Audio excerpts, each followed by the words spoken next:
And while Doug is bringing that up, I'll introduce Melissa. She is, and it's called the Academic Success Coach.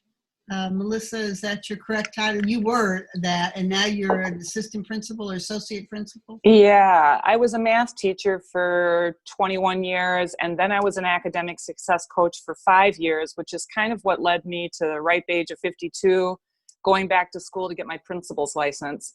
So the last 5 years, I've been the associate principal, assistant principal of the Rochester Alternative Learning Center. Right, excellent. All right, go ahead. Yeah, what we're doing is, because this pandemic has really touched every aspect of our lives and is really challenging us to rethink how we interact with one another and how we do everyday tasks. And so we were very lucky to have Melissa, and then you'll meet Jody in a little bit, talking about their experiences at their schools and as far as the ramifications of this pandemic. And so Melissa, go ahead and share some. Yeah. Well, the first ramification, honestly, is, I was saying earlier, this picture taking looks like maybe somebody took it for me, but it was taken the first Saturday of spring break after we'd had a week of preparation. And one of our techie teachers wanted to put together an inspiring video. She actually ended up titling the video RELC Together Apart, and ended it with this picture with music behind. I had to figure out how to do the timer on my phone, prop it on a box, race back and forth. And I thought, if I can't take a picture, I don't know how we're going to do distance learning. Also during spring break, the picture you see next to it is some staff made hearts and put every single student's name on a heart and put them in the window. So as kids were coming to pick up their devices and whatnot, they could see that we were thinking of them that way. I think before I get into more detail, I don't know how much any of you know about the Alternative Learning Center, so I want to just briefly say, while we have 425 students total, we do have 4 programs that we run under this roof, because our mission statement is to find and reduce barriers to students' academic success and find as many viable options as we can. So we have a day school program, a night school program, and day and night school are very different. Night school goes all the way back to the 70s when it was located at John Marshall, where you might have a pregnant or parenting student that would go to night school, or somebody that was working on the farm or working in construction and they'd go to night school. Our Success Lab is a computer-based program where there are 3 sessions to it, and they come in during their session and work in the presence of a licensed teacher from 7:30. There's 3 different shifts that they can be there, but it's basically all online. And then we do have what we fondly call combo platters. We have kids that take 4 classes in day school and 2 classes in Success Lab. Most students here are signed up to take 6 classes. Night school kids take 8 classes because they meet Monday, Wednesdays, or Tuesday, Thursdays. And then Apex is in its 3rd year. We shut down our middle school program here after my first year. And we felt there was a great need in southeastern Minnesota for a recovery program for students who had gone to treatment for chemical dependency and probably shouldn't return to the same environment in order to maintain their sobriety. So we had a lot going on to set up distance learning with 4 programs. Next slide. These are some of the just key things that we had to think about when that announcement was made. We had 2 days with students in the building, 317 and 318, and many students didn't come. So we knew right away we had to have some kind of a document that we would have students' personal phone numbers on, which normally we wouldn't ask for, and we needed updated, numbers on parents. And so we put advisory staff, paras, myself, and we just went after making phone calls. First, the kids did a Google survey, and the ones that didn't do a Google survey, the next 3 days, we had an all-out trying to connect with kids. By the time 4th quarter started on April 6th, we still had 10 kids we hadn't connect with. Literally, as of yesterday, I found the last kid in Texas. He had moved down there with grandma. We had dropped him, but his Success Lab teacher had noticed he had logged on to Edgenuity, and which is an online thing, and he was working on his economics. And so him and I have been playing phone tag, and I finally got a hold of Grandma, and I had to verify that, you know, is it really him doing this program? So even though he's in Texas, we reactivated him as of this morning.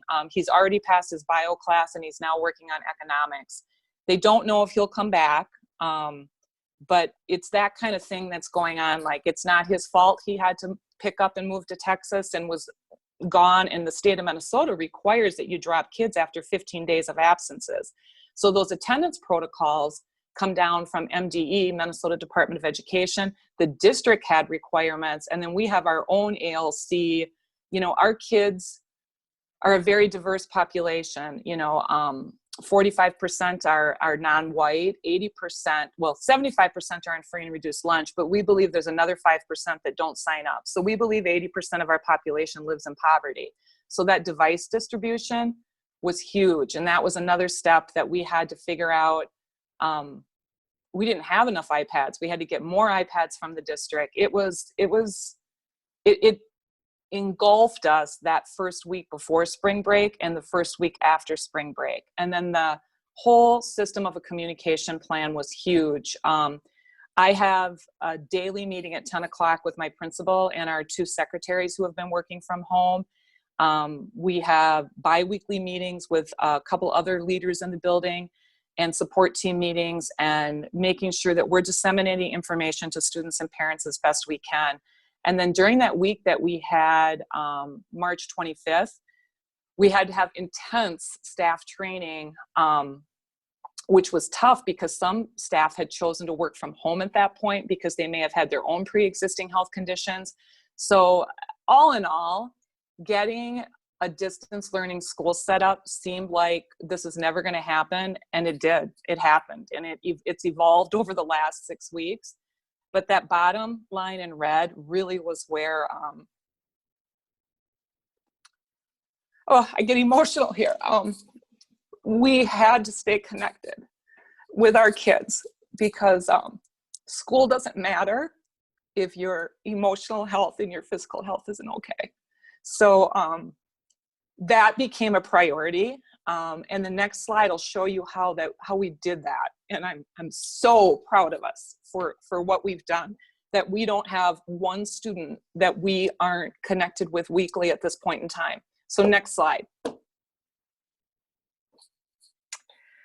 It really goes from the bottom up. I couldn't find a table that would go from, because it really started with our teachers. So I hate that it says admin on top, because that's not the kind of assistant principal I am. We know that everything starts with teachers.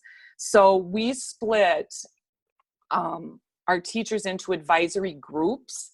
And then we have about 16 advisory teachers, and we have 4 key support staff. So we gave each support staff 4 advisory teachers, and every advisory teacher is expected to have at least a weekly contact with their advisory. How are you doing with food? How is your mental health? Helping them find different resources. If it's a resource the advisory teacher doesn't know about, they send an email to the support staff. If it's a student that they aren't able to connect with and they haven't heard from, they send an email to the support staff. If it's a situation where they're concerned about the student, where perhaps we need to have the Rochester police do a well check, they get directly in hold with me. They have my cell phone number. It's next to my bed at all times, so I can answer. And then I would be the person that would reach out to people outside of our building. We have a weekly support team meeting where we call them our red zone kids. Kids are either green, they're doing great, they're plugging along. Yellow, we're starting to worry about them. And that's when the advisory teacher and support team work with that student and family closely. But when they kind of turn to red, that's when we bring them to support team and we discuss as a team. And that support team includes 2 therapists from Zumbro Valley Health. It includes our chemical dependency counselor. It includes obviously our 2 administrators, our school counselor, and our 3 social workers. And we devise an action plan to make sure students are getting what they need. because we know if we can't meet that physical, social, emotional, and mental health of students, we can't address their academic health. So that's how we've been working on what we think was vital to this whole process. You know, learning is important, absolutely, but you can't learn if you don't feel safe, if you don't have food, if you're in a funk. And that has happened. We have kids that admit they're really struggling, and you know, you're on the phone with them for maybe 30 minutes to an hour at times. I have about 10 students that I connect with weekly that just need to see my face weekly. I joke that I've got time to do it now because nobody's vaping or doing stuff in the bathroom that I have to be chasing that stuff around. Next slide.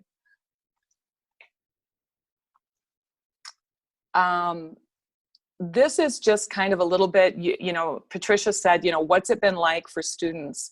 So we knew that we couldn't expect the same amount of academic work, so we decreased it by half. We knew, I'm really only speaking for ALC. I can't speak for how the other 3 high schools set things up, but I certainly have friends after being at John Marshall for many years that, you know, they set things up a little differently. We required live class days, and we got some pushback from our staff on that because some of the other schools weren't requiring that.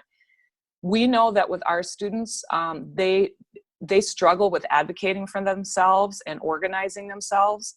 And if they were struggling with a posted assignment, would they really reach out to their math teacher and say, hey, I don't really understand that.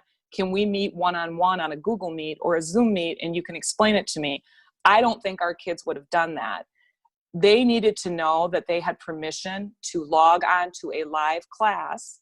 They often don't show their faces, they show their pictures, because maybe they don't want to see what their bedroom looks like, or they don't want to show they hadn't washed their hair that day or whatever.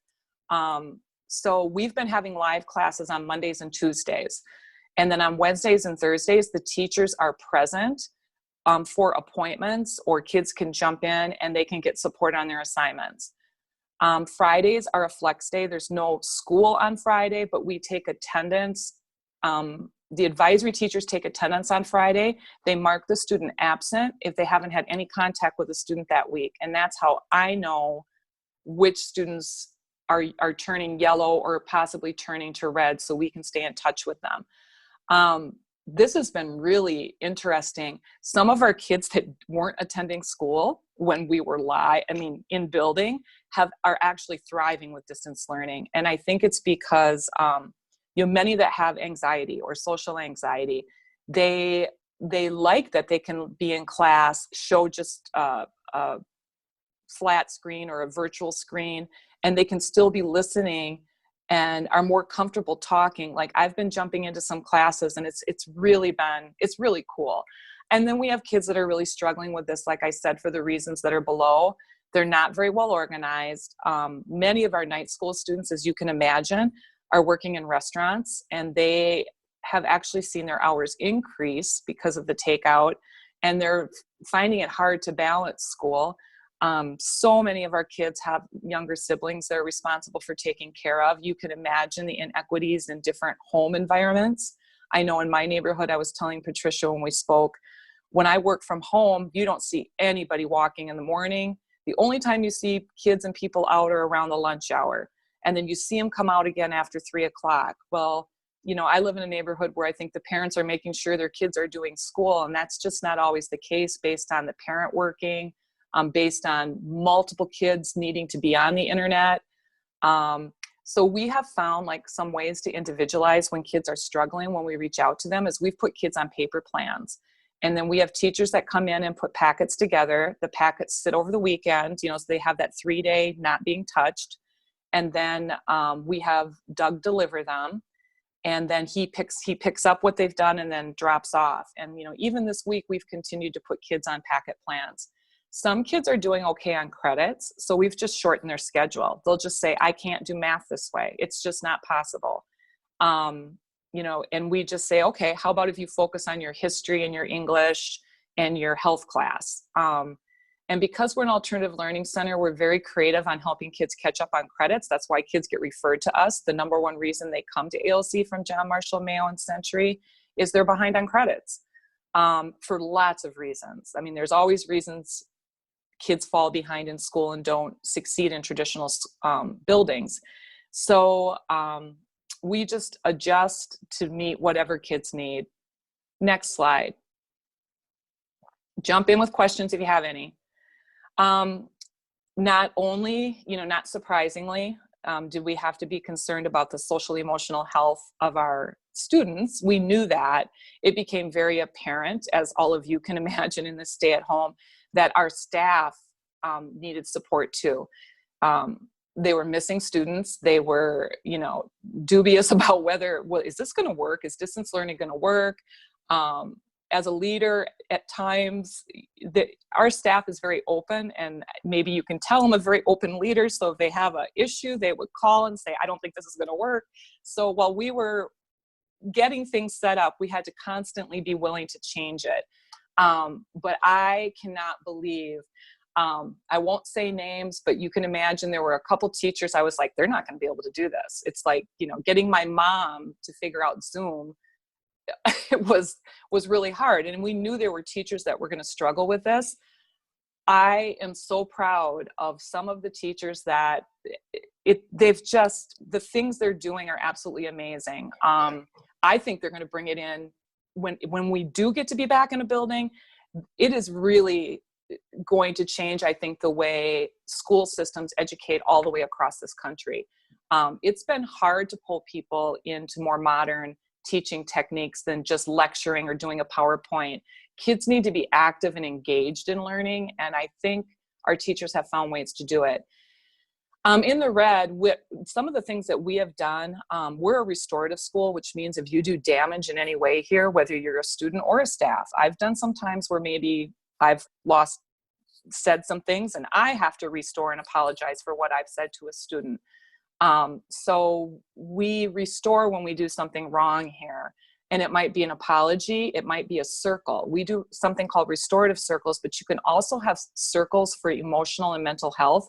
So we have done 2 staff circles where we've broken the staff together. We just had our last one on Monday on Zoom.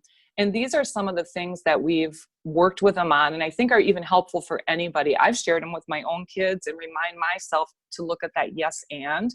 I have it printed out and it's behind my computer, because it's okay to be grateful, but it's okay to be disappointed about things being canceled. For me, it's okay to be disappointed that there isn't going to be a big graduation.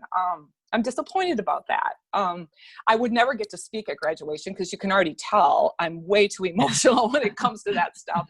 But I get to have the kids ring the bell, and you'll get to see that in a minute. It's okay to enjoy extra time with my husband. But I do feel overwhelmed by his presence. He is a contractor builder, so I'll be like, don't you have some outside work to do? Just get out of the house on Fridays, please. But we've had a lot of time together, and I guess that's getting used to retirement. We are hopeful, but it does feel at times like things are falling apart. Like, how are we going to get these kids across the finish line? It's yes and we need to support each other, but we also need to prioritize our own needs. There's always things to do, but I work from 10 to 6 because of night school, but at 6, it's time for me to get up and leave here. So keep some of these things in mind too. And one of the things I really tell kids when I'm talking with them and staff, what do you have control over? Is this something you have control over, or do you need to just let this go? Feel bad about something, feel empathetic, do the best you can. We won't give up on kids, but maybe you need to let something go for your own personal emotional health. Next slide.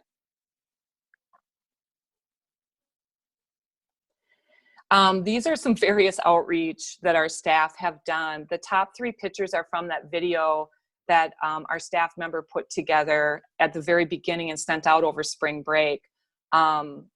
Stan he does my favorite lessons. That little dragon is his way. He tapes some of his lessons and some of his lessons are live, but he talks to the dragon like it's a student, and they're hilarious and the kids love him. He probably has more engagement than any other teacher we have. The teacher in the middle that says stay positive and work hard, she is a rock star. Very quiet, soft-spoken in the building, and she is diligent about contacting her advisory students. She just does it. She actually has done 2 virtual distancing lunches with students who were down.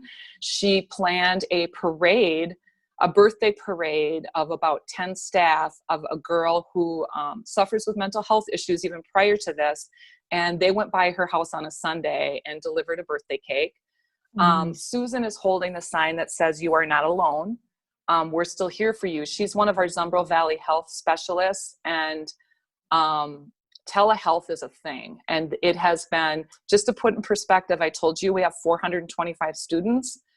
Almost 100 of our students are signed up to see one of our 2 therapists. So they have caseloads of 50 kids, and they have been doing telehealth therapy appointments.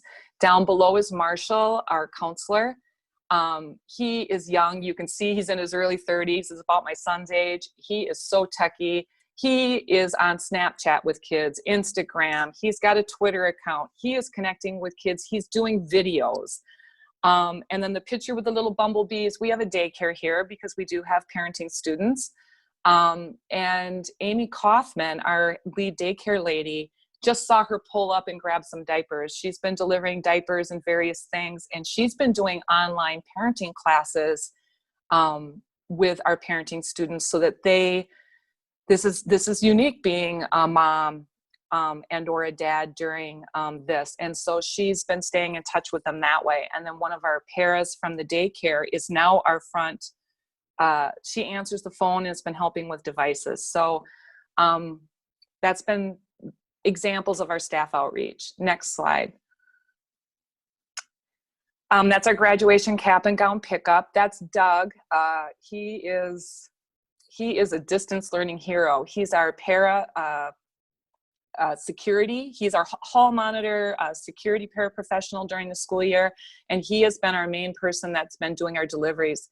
He's also a bus driver in the morning. He works 2 jobs, and he's here every day, wants to be here every day, and works like crazy. He actually graduated with my husband. They played baseball together.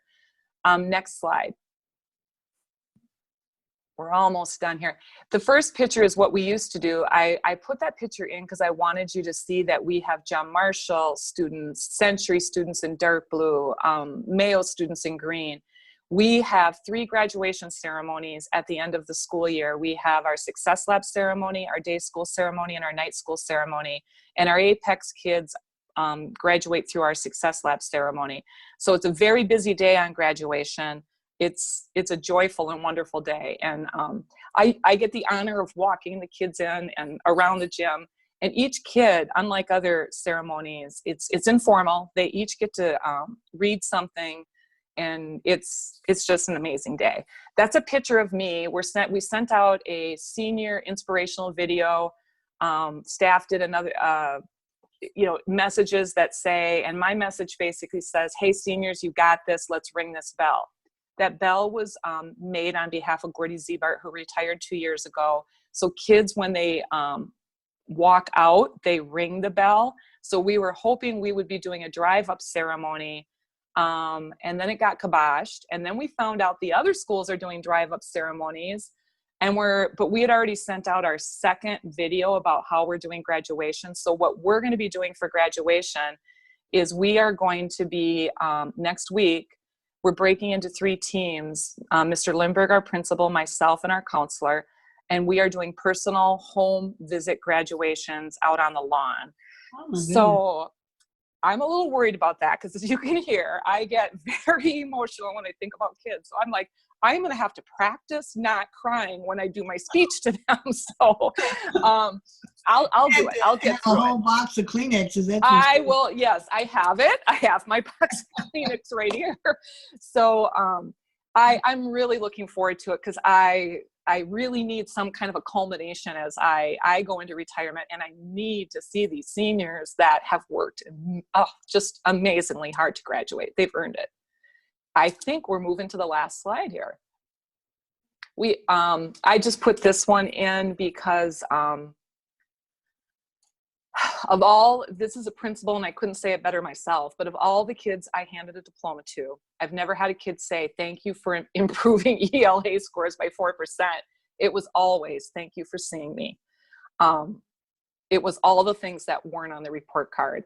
And so as we move towards graduation, we're showing our seniors grace. They didn't ask for this. If they were in good standing as of March 18th, and they have been attempting to be engaged and do what they need to do, I firmly believe that the last 7 weeks of their 13 years of school should not determine whether they are a graduate or not. Some of our seniors needed summer school, and they will do their summer school, but those that were on track, we are going to do what we're calling them, if they were a COVID derail, this whole thing derailed them, we are showing grace, because grace is what they need. And the last slide is ways maybe you guys can help. We do have some needs. Nicole maybe put this one in. She's our community resource facilitator. And she, while the food needs really are being met very well by the community and the school district at the drop-off food sites, hygiene needs has been a big thing for us. Our kids still need shampoo, deodorant. And when we do, Doug continues to drop off things every day as our support staff find out. Gas cards, we're giving gas cards to kids that have to drive to school parking lots to access Wi-Fi. It's been interesting. So that last one we just threw in case if you're thinking of ways that you can help out. Riverside is a full service community school, so I'm guessing they could use these things as well. Okay. So thank you so much. Yeah, this has been wonderful. I'm sure there's some questions, but if you don't mind, we're going to listen to Jody and then open it up for questions for both. So Jody, we'll have you as soon as Doug gets in. Yes, I've got him here. Hold on. Okay. Oh, good. That is so interesting, Melissa, about how you all have stepped up to the challenge. Oh, I think across this country, yeah, I mean, we know teachers are amazing people, right? But to really show how amazing they really are, I just couldn't be prouder of the staff. Right. And it'll be very interesting to see how some of these changes will be made permanent. So it'll be the new normal. Melissa, God bless you for what you guys do. Thank you. Really. Visiting angel, that's what I'm going to have to call Doug. He's the one that and you're a Doug. He's the one that does all our drop-offs, and I'm going to say, you're a visiting angel. Yes, he is. Yeah. Okay. All right, Jody, we're up. Okay. So I'm from Riverside Central Elementary. I am sorry. And I should have said that. I'm sorry. Jody's the one also that does our Rotary readers. So she is the family liaison. Sorry, Jody. I thought everyone, I keep on thinking since I know you so well, everyone knows you. So. Yeah. Yes, I'm the family liaison there. I plan family events and coordinate all of our community volunteers. We do have a full-time community schools facilitator, Lita Casper, who is awesome.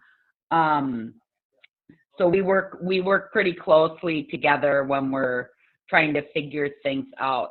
I would say, like Melissa said, our teachers it was an emotional week learning, leaning into distance learning, because you do have staff that some of them are really tech savvy, others are not. And then just the independence of the elementary kids, a lot of them need to have an important adult in their life that can kind of help monitor things.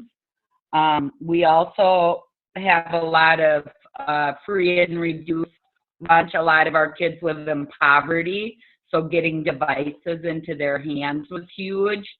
And then not only getting the devices into their hands, but a lot of them did not have Wi-Fi. Like almost all of them have cell phones, but to have Wi-Fi in their homes, that's been kind of an ongoing issue. Let me see, I'm trying to think. Now, I can't see my slides. Were you able to bring them up, Doug, or my pictures? Yes. Are people seeing this picture? I still No. have Melissa. No, we're not, Doug. We're not. Okay. Yes, you're on. It's still on the last slide. Oh, okay. All right. I will stop and start again then.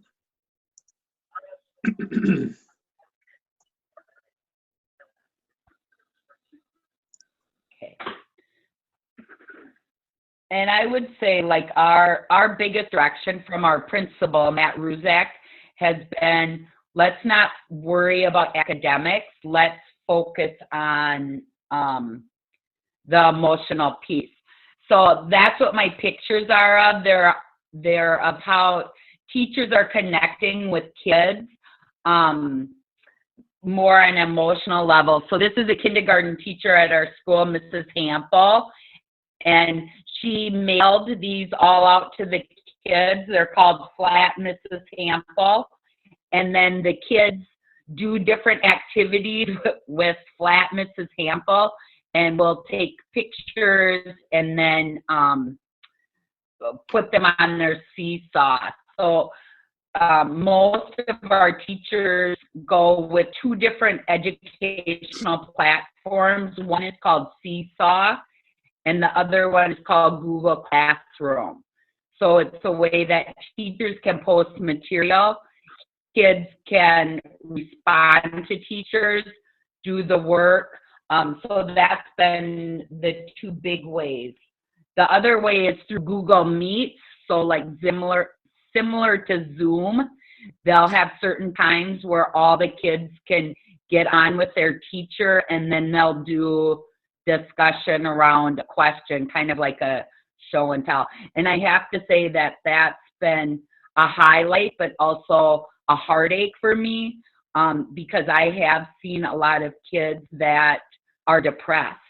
They come onto the Google Meets, they don't look well, they're sad, and I think it's the human connection. I think that's been the biggest struggle for me and for everyone I talk to is the human connection. But that's Miss Hampel. Is there another picture? Yeah. So here we are. Riverside is one of the sites that hand out lunch every day. And in the lunch is, they get a lunch and then they get the next day's breakfast. So it happens from, don't quote me on the times, but I think 11 to 12:30. We have our nutrition staff is out there passing out lunch, and parents drive up with kids. They get as many lunches as they need. You don't have to be a Riverside family to come to our school. It's designed for kids 18 and under.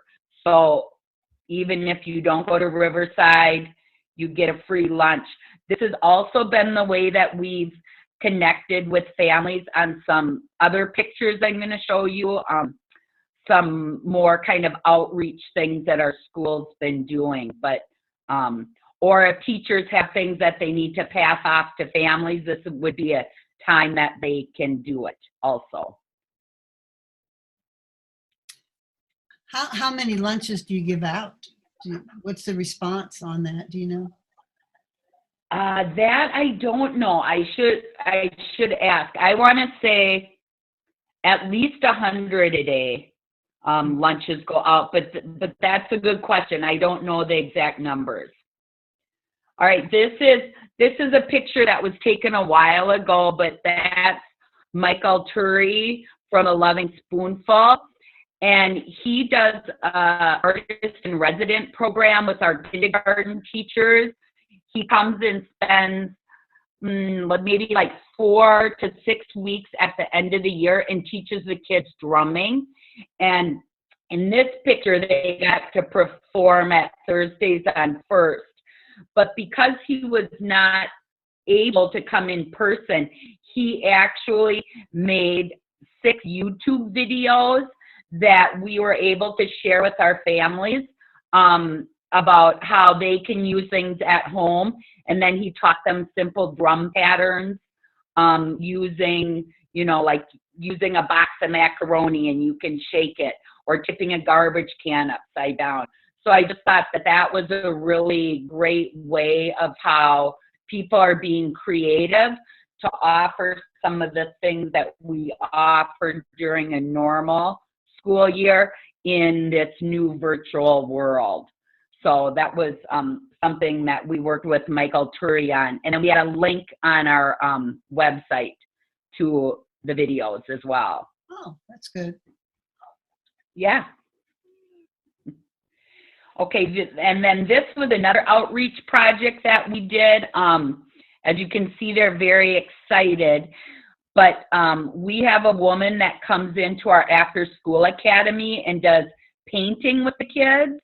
And so what we did, because we aren't able to meet in person, is we had canvases, paints, and brushes at lunch, and they were handed out to students. And then the following week, we sent them a video of the directions on how they could paint their owl. And then they responded by sending a picture in. And I think they had, I want to say, 250 canvases, and we ran out. Wow. That's how popular this activity was.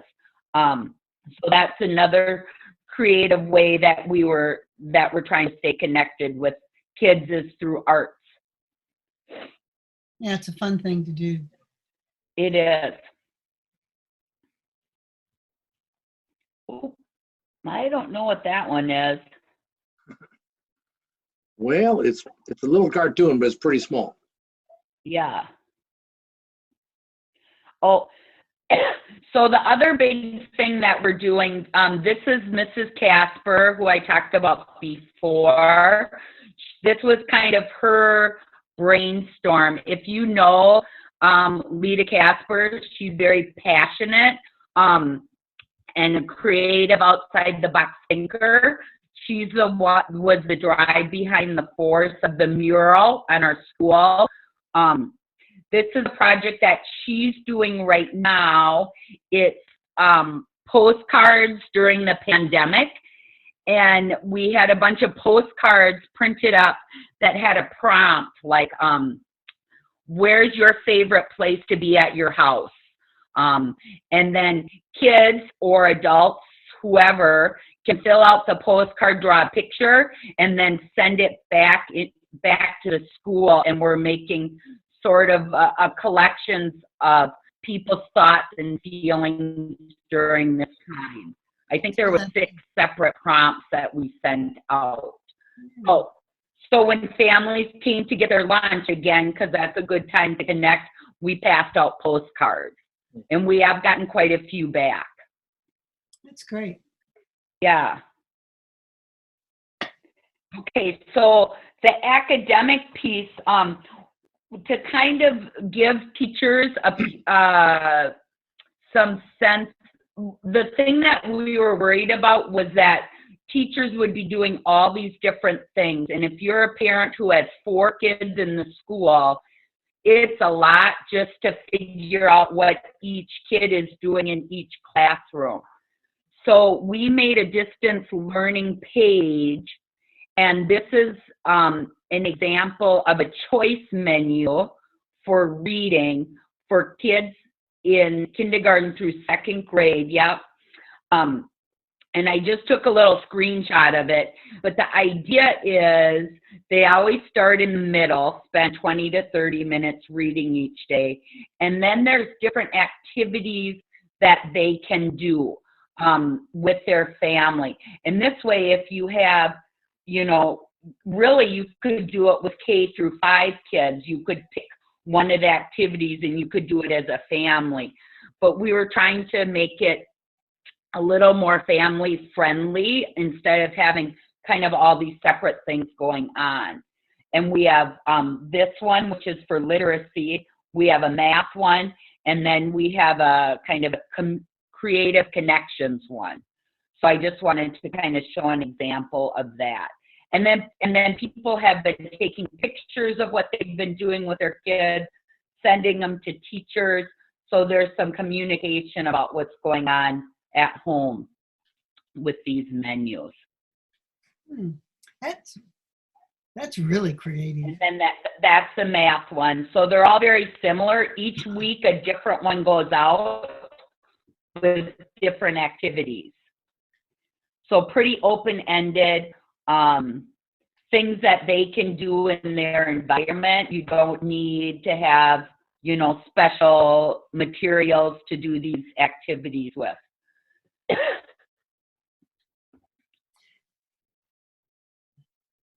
And then that's the Creative Opportunities Choice Manual. Yeah, it looks like work. Yeah, I think that teachers have enjoyed though collaborating on it and coming up with ideas. So I think it's been positive. You know, we're already, you know, people are talking about what the fall is going to be looking like. And if we are back in school, what would happen if we do have to go to distance learning again because of, you know, outbreak or what's the word I'm looking for? Kind of the COVID situation. Right. Now we have some things in place that I think teachers feel better about, that if we were to have to do it again, we've got some things in place that we've tried and they've worked, and then we can build off those things instead of reinventing again.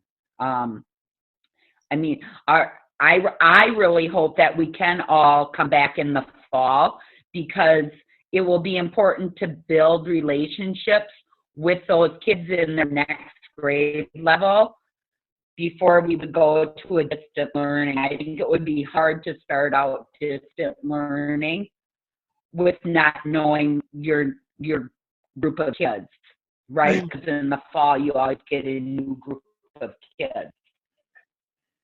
So, so we're already kind of having talks about that. Well, you're saying how we want to do things differently, and I think like what? Go ahead, Jody.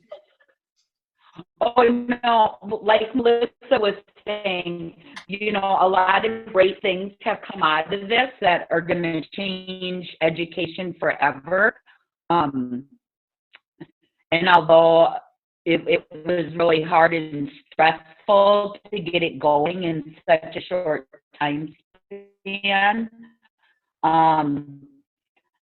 I do think things will look different when we go back to school in the fall, just because we have had this experience. Yeah. And when we go back in the fall, our hope is that we will, but we don't know for sure. You know. Yeah. Well, we have. Does anyone have any questions? I guess. So this is the time. We have a few more minutes. So who would like to ask a question to Melissa or Jody? I would like to commend you on your choice of person and relationships over against getting all the work done. It said choose one other option after you start in the middle. What if somebody did all of them to get them done? No, you do them for your learning. That's the amazing thing about what you said today, and I appreciate that very much. As far as donating the... Well, and I can even share a personal story.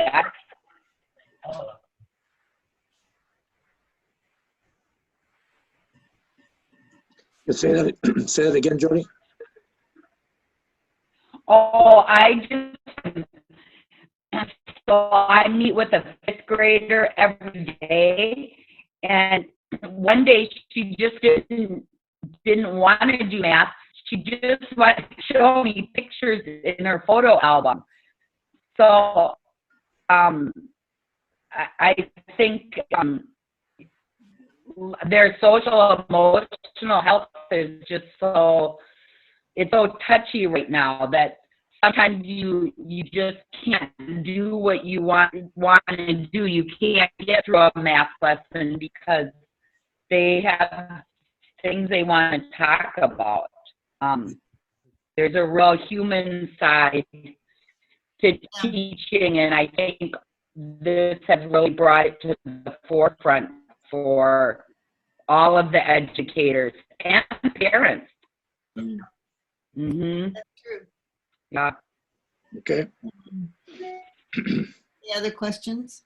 Yeah, I have a question about the gift cards for Melissa.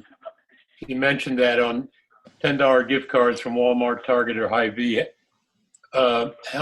First of all, how many students do you have there again at the school? We have over 400. Okay. How would we get those cards to you? Our office is open from 8 to 4. You can come into the main entry and there's a sign that says, please don't, enter. And then Brenda or Natalie will come out with a mask and accept whatever is being dropped off. Where's your location? We are over by Whistle Binkies on the Lake. You probably have gone by us if you've ever eaten there. We're 37 Wood Lake Drive. It used to be the design center, Don. 63. Yeah, it used to be the mall, the design center. Right. Yeah, I know exactly where you're at. I just want to say to both of you, thank you so much for coming in and telling us about your projects. I do admire both of you for what you do. There's such a need, and God bless you both. Thank you. So, Jody, I know your connection is a little bit weak, but could you do a commercial on telling us about what the dictionary project means to students and also the Riverside readers? Sure.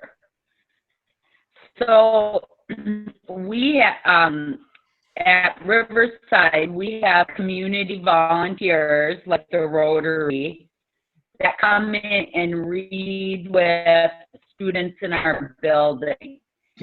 And we try to pair each community member with 4 students that they read with weekly. And our students look forward to that time tremendously. That they'll see me in the hall and they'll say, "Is my reader here today?" And I'll say, "No, not till tomorrow." But it's that whole just reading and talking about books that kind of instills that love of reading. And these are typically kids that might not have a grown-up at their home that has time to sit and read with them. So those are the kids that we usually place with a Riverside reader first.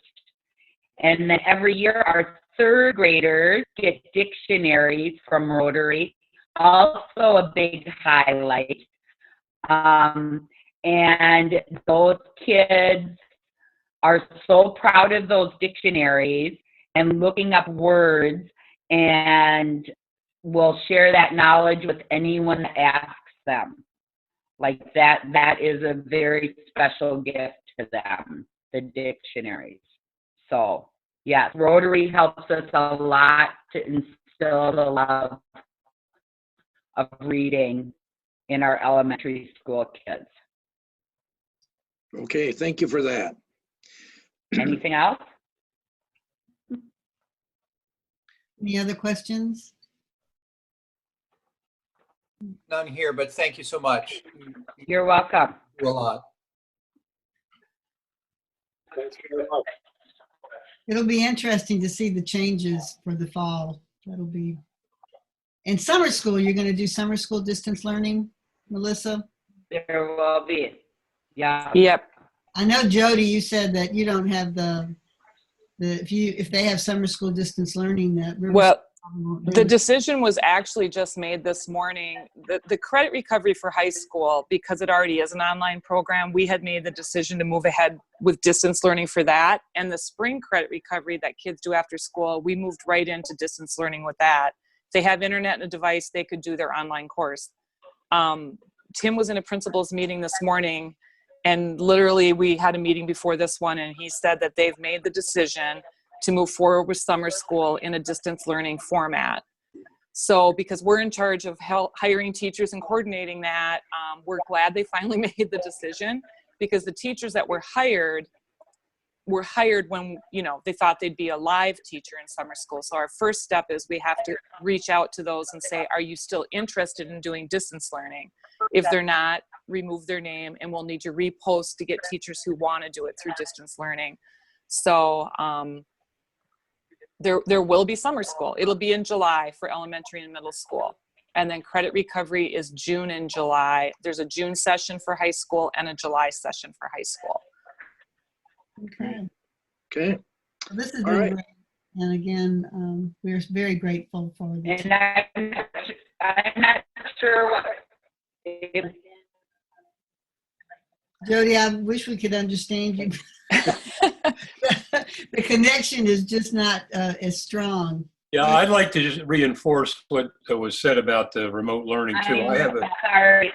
I have a granddaughter who's a junior in high school over in the Milwaukee area, and last year she was getting bullied on social media, and her grades were suffering. She stopped going to school. Her mother was having all kinds of problems. My daughter was having all kind of problems getting her to school, and finally they went in to see the authorities, and they established a program for a remote learning program, and she's flourished in that program.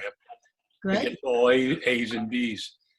So I just want to reinforce and mention that as a personal experience. Cool. Well, thank you very, very much. I read with the second grader last year, and this year I gave him a dictionary. You get very focused on each person who comes to the dictionary, and here he is. You move through a system, and the system makes a difference.